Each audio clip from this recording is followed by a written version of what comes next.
Hello, hi, and how are you doing? Welcome back to the channel, and in today's video I want to discuss the potential of a British Super League, an idea that has been spoken about in passing before, primarily when talking about the potentials of FM databases and such, but has never really been something that's been deeply considered like it has now in the fallout of all of the recent European Super League nonsense. So what would a British Super League entail? Well, in its basic form it would be looking to combine the English pyramid with the Scottish pyramid and potentially in the future the Irish pyramid. Now, would this mean every single squad? No. Would this mean taking the Scottish pyramid and completely removing it? No. What it would most likely mean in terms of realistic chances of this happening would be taking clubs like Rangers and Celtic and potentially Aberdeen if they desired that, and moving them from the Scottish leagues into the English leagues, amalgamating them into the current pyramid.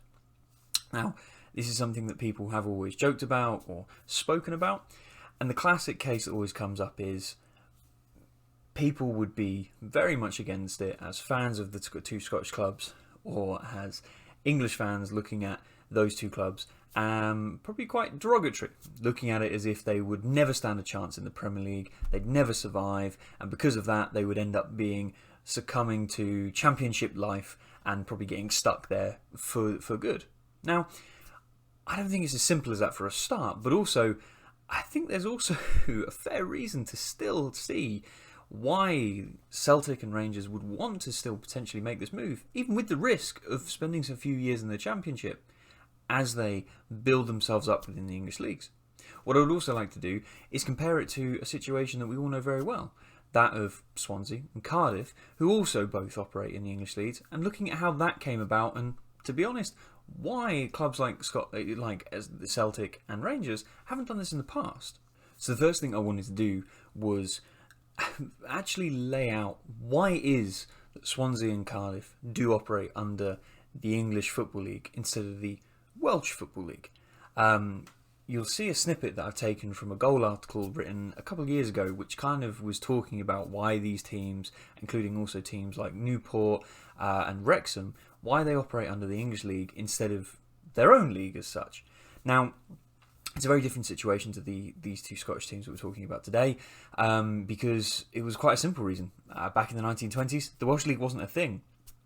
So when these teams were being founded, they had one choice. You play your own little four-man league, or you can join the current pre-existing English football pyramid. And they decided to do that. Since then, they've gone on to be very well established. Now, why do I think that Swansea and Cardiff are so crucial? Well, because I think there are two factors in terms of one big benefit that's happened for them, and one potential obstacle to get around when it comes to bringing two Scottish teams and putting them into the English League. Now, the one benefit is quite clear. Swansea are a team who have spent good time in the English Premier League in recent years. They've been able to win a domestic competition in the English leagues, being the EFL Cup, of course, the Carabao Cup as it's now known, and because of that subsequently spent some time in Europe as well. Cardiff, not as successful, sorry Cardiff fans, as their very close neighbours. However, they have also been able to establish themselves very strongly as a Championship team, and also spend at least a couple of seasons in the Premier League themselves in recent years. Now, for both of these teams, they are severely ahead of their Welsh counterparts and the Welsh League. It is of huge benefit, and I think abundantly obvious to many fans in Wales and many fans in England as well, that if these two clubs had started their life back in the 1920s in the Welsh League, they would be just as ahead as the current, big hitters in the Welsh League are. Pretty unknown, and definitely financially a million miles away from where they are now.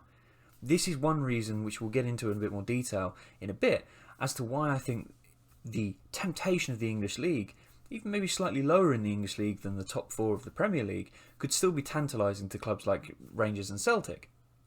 On top of that, it really already gets us around the boundary of some people worrying about geography being an issue when trying to bring the two Glaswegian clubs into the English pyramid. Now, for example, I'm a Norwich fan. When we're in the Championship or the Premier League with teams like Swansea and Cardiff, we have to travel from one side of the country to the other. All that we're looking for here, when factoring in both Celtic and Rangers being in the football map of England, is looking for teams to go from the bottom to the top.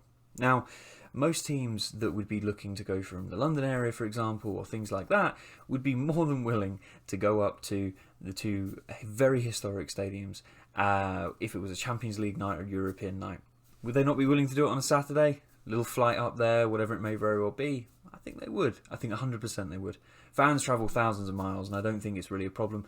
And I think the split between clubs like Norwich, clubs like Newcastle, and clubs like Swansea and Cardiff proves that we will travel hundreds of miles to continue to see our clubs play in the league as well.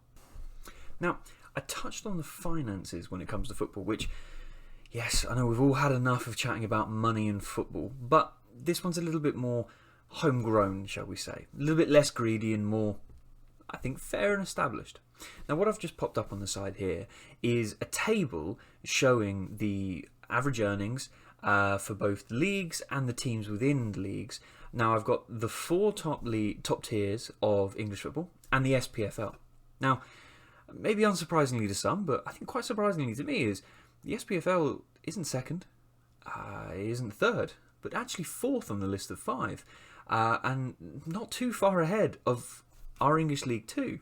Now, this isn't now to cuss out the SPFL. It's one of those situations. None of us would have ever expected it to touch anywhere near the Premier League, because most leagues within Europe don't touch the Premier League for money. But this is one of those things. Let's say, for example, the most pessimistic of fan is correct. Rangers, Celtic, they can't hack it. They will be a championship team. Okay, well, if we look at these figures, they would still be looking, on average, to be doubling their average revenue per year, and also be looking to take their revenue per match and up it by close to £600,000 on average. Now, that's quite incredible. To put it into perspective, even though the Scottish Premier League, as you'll see on here, the revenue for the league is slightly under the English Football League 1, the averages for both the revenue per match and the revenue per team is a lot higher. Biggest reason for that? Rangers and Celtic. And their European money coming in when they get to the early stages of the Europa League or the early stages of the Champions League. Now, of course, money isn't everything. You heard me say it at the start of the week, and I will always say it because it's not everything. But for a club that is very quickly outgrowing its domestic league, you know, Aberdeen are not really causing the same sort of troubles to both Rangers and Celtic as they have done every now and again. Would it be tempting to try and go to a more competitive situation while also gaining financial prowess from it, instead of just dominating domestically and not really kicking on much further in Europe, apart from Rangers in the Europa League this year, showing at least a little bit more strength and resilience and getting into some of the later stages. Now, speaking on strength and resilience, that's the other thing. Let's address this myth, as far as I'm concerned, that Rangers and Celtic couldn't hack it in the Premier League. To make it very blunt, Rangers have made it deeper into the Europa League this season than most of our English counterparts do, most of the time. For example, the last time West Ham were in the Europa League, they couldn't even make it past the qualifying rounds. This is a team that now sits fourth in our Premier League, as of recording of this video, of course, and has a very high potential a few years on from barely being able to make it into the group stages of the Europa League to go into the Champions League. Now, again, I hear you typing away, of course. I get it.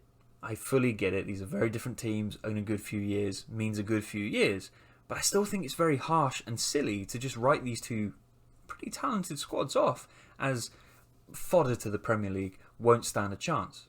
The other key thing is, if this plan was to come off, it's going to take some planning. It's going to have to be, we're going to do this as of this year. What that means is, you're basically saying to potential players of these two clubs, in 2025, let's say, we are going to be an English Premier League club.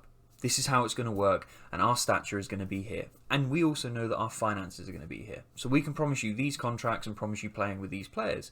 That immediately ups the pulling power of both Celtic and Rangers and allows them the potential to get a much better squad ready for when they enter the competition. Why does that not allow them the opportunity to potentially be ready to go, to compete in a situation that I think they can actually compete very well in already? Again, as I say, even if they ended up struggling through their first season in the Premier League, if they were to enter at that position, immediately, which I think they would most likely have to tempt them in, even if they were to struggle and even if they were to get relegated. Even in the Championship, they're going to have more pulling power for players and much more financial prowess than they would have.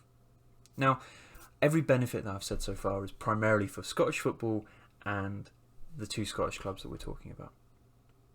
For me, one of the biggest things that I'd love to see is not only the Manchester derby, the Merseyside derby, the Black Country derby, the Farmers derby. I can't believe I just said that. But also the Welsh derby. But could you imagine the Old Firm derby being on Premier League televisions? The pulling power for the Premier League would probably add a good few 100,000 viewers easily, just from Scotland alone for that weekend, if not millions. And worldwide, it's actually a very sought after fixture. Again, more views. The Premier League love that. It would also be just a fantastic story. It would add to the fantastic patchwork of rivalries and big clubs, historic clubs that are currently under the footballing pyramid in England. And I personally would welcome this with open arms, especially if it helps secure the future and foundation of England and Britain's Premier League and lower leagues. I hope you've enjoyed the video. Please drop a like down the bottom. As I say, leave me a comment. I'd like to hear your opinions, both back to what I've said, but also your opinions on the potential of a British Super League. Could we factor in the Irish leagues as well? Subscribe for more. Enjoy your weekend. Peace out.